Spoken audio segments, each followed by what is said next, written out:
Olá amigos com ferrugem na veia, Fábio do Guardiões de Carros Clássicos, trazendo mais um vídeo de história e curiosidade dos clássicos. Eu já fiz um vídeo sobre esse carro lá no início do nosso canal, porém agora eu quero trazer ele muito mais completo, num formato muito mais dinâmico. Como vocês podem ver, a partir agora de fevereiro de 2022, como nós fizemos 2 anos, nós mudamos todo o layout do nosso canal e vamos trazer vídeos antigos em cima dessa nova roupagem e com mais detalhes. Hoje vamos falar dele, do Ford Maverick, que foi produzido aqui na década de 70 no Brasil e foi um forte concorrente do Opala na época. Vamos trazer vídeos de histórias e curiosidades desse belo clássico, espero que vocês gostem. Antes de irmos para o vídeo, gostaria de pedir para vocês se inscreverem no canal, deixar o seu curtir, ajudar o nosso trabalho e bora lá!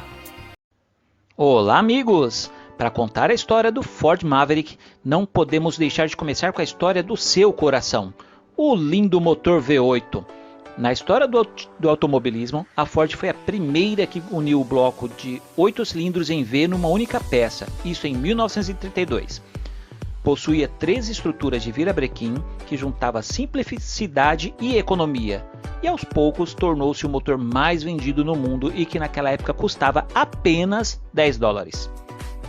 Possuía potência de 65 cavalos a 3.400 RPM e alcançava uma velocidade máxima de 120 km/h. Em seguida, a Ford apresentou 2 versões, a de 2.200 cm3, que é o Model 60, e outro de 3.620 cm3, que é o Model 85, sempre com 8 cilindros em V. A família mais bem sucedida dos motores V8 na época veio em 1963, o famoso Small Block da Ford, resultando de um dos menores blocos já fabricados. O primeiro modelo a receber o bloco Small Block foi o 221, que equipou as belas curvas do Ford Fairlane. O mesmo bloco foi estendido para o 260, para o 289 e o nosso grande conhecido V8 302, que equipou o nosso clássico do vídeo. Mesmo assim, a Ford decidiu lançar o famoso Boss 302. Os principais pontos positivos ficavam nos 4 parafusos de estabilização do mancal do virabrequim de 7/16 polegadas, utilizando nas bielas cabeçotes 4V. Passou a ser fabricado também entre os anos 69 e 70 e rendia em torno de 290 HP a 5.800 RPM. Para começarmos, vamos falar do Maverick americano, que surgiu nos anos 60, pouco antes da crise do petróleo, onde a Ford norte-americana procurava um modelo compacto, barato e econômico para competir com o avanço da concorrência dos modelos europeus e japoneses que dominavam o mercado naquela época. Cada fabricante lançou sua própria versão do que deveria ser um carro compacto americano. Com base na plataforma do Falcon, a Ford apresentou ao público o Maverick em 1969, um pequeno coupé dotado do clássico esquema de motor dianteiro com tração traseira, custando por volta de $2.000, com 15 cores disponíveis. Em seguida, no ano de 71, o renomado propulsor V8 de 302 polegadas cúbicas era colocada no Maverick. Oferecia assim também a melhor dirigibilidade, praticidade e possui uma boa parte mecânica dos seus irmãos mais velhos como o Falcon, o Fairlane e o Mustang. O Falcon deu lugar para um belo coupé de longo capô e traseira curta, com o original formato fastback, modelo que dominava o final dos anos 60. As principais reclamações focavam na direção lenta e os freios a tambor, que superaqueciam com muita facilidade. Na terra do Tio Sam, o Maverick começou a ser oferecido em 2 motores, motor Swift Power 6, herdado do Falcon, com 6 cilindros em linha, comando de válvula no bloco, válvulas de cabeçote e 2 opções de cilindradas, a 2.8 litros com potência de 82 cavalos e a 3.3 litros com potência de 91 cavalos.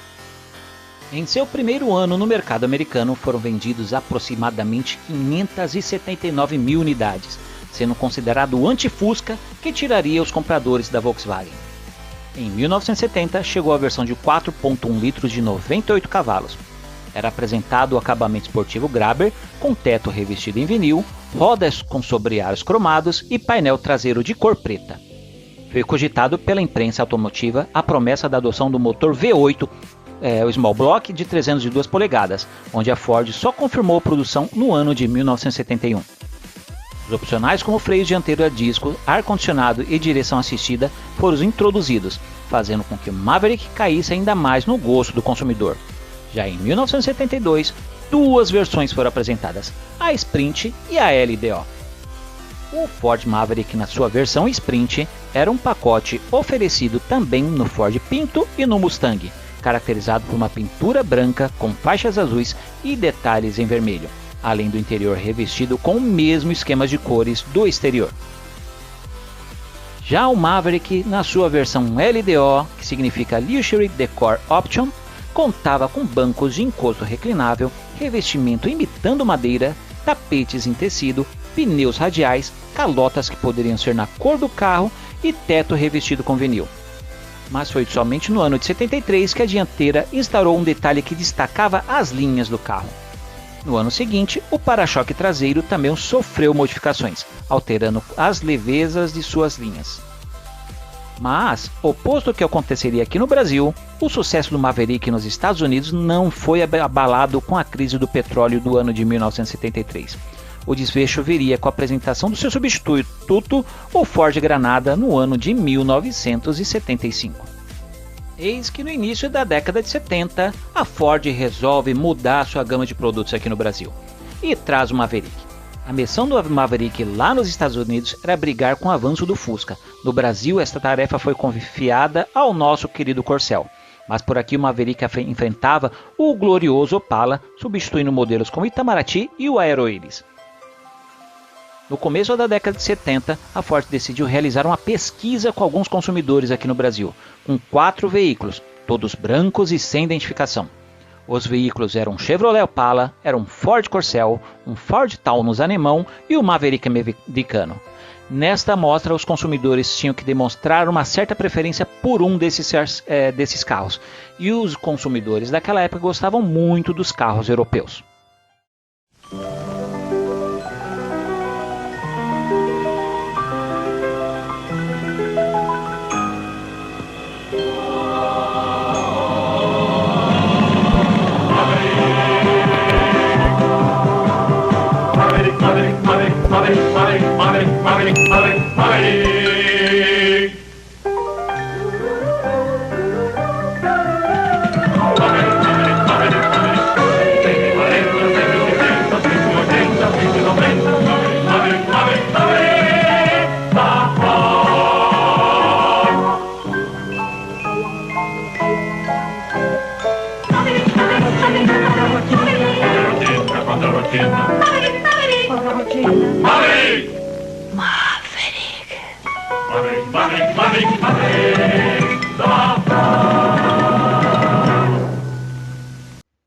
Ao final dessa pesquisa, o Taunus foi o escolhido, gerando alguns problemas para a Ford. Começando pelo motor, a produção do Taunus exigiu um motor que só poderia ser produzido com a finalização da fábrica de Taubaté, no interior de São Paulo. A suspensão traseira independente aumentava o valor da produção, o que se tornou inviável para a Ford. Mas a Ford não desistiu, optaram em trazer então o Maverick, já que a maioria dos componentes poderiam ser dados do antigo Aeroiris, com motor e transmissão. Embora ao contrário à decisão do público, a Ford decidiu começar os planejamentos de fabricação do Maveco. Mas antes do seu lançamento, a Ford fez uma pré-apresentação do Maverick no Salão do Automóvel de São Paulo de 1972.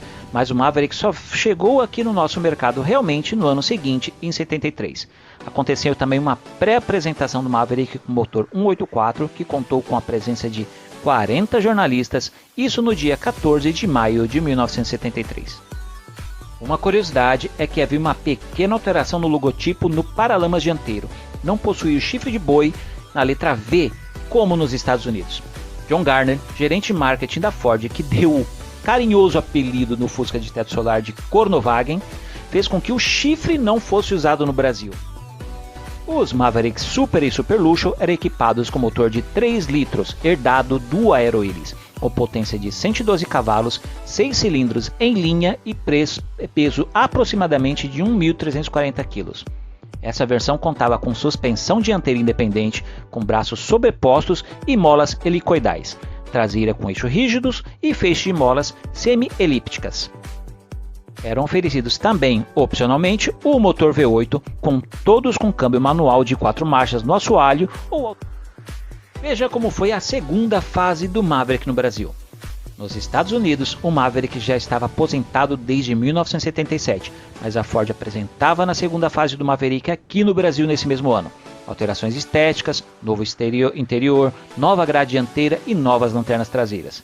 Ganhou também modificações mecânicas como sistema de freios, eixo traseiro com bitola mais larga e suspensão revista. Foi nesse mesmo ano que a versão LDO, versão mais cara do Maverick, contando com um acabamento mais refinado e interior monocromático, chegava. Para esta versão, um equipamento opcional foi oferecido, como câmbio automático de 4 marchas com acionamento no assoalho, exclusivo para a versão LDO. As demais versões continuaram sendo produzidas com motor de 2.3 OHC de série. O Maverick GT recebeu modificações mais severas, recebeu o capô do Grabber americano do ano de 71, ganhando 2 entradas de ar, sem travas externas e passou a ser oferecido com motor de 2.3 OHC e o 302 V8, que era opcional para todos os outros modelos. E eis que a fabricação do nosso querido Maverick chega ao fim. A produção foi encerrada em abril de 1979, com aproximadamente 10.537 unidades fabricadas no modelo GT, 85.654 dos modelos Coupé e 11.879 dos modelos 4 portas. Desde então, a Ford nunca mais apresentou um esportivo de motor V8 no mercado brasileiro, fora o Mustang importado que temos agora. Desses anos, desde o seu lançamento, restou uma grande saudade dos admiradores da versão 302 V8 GT.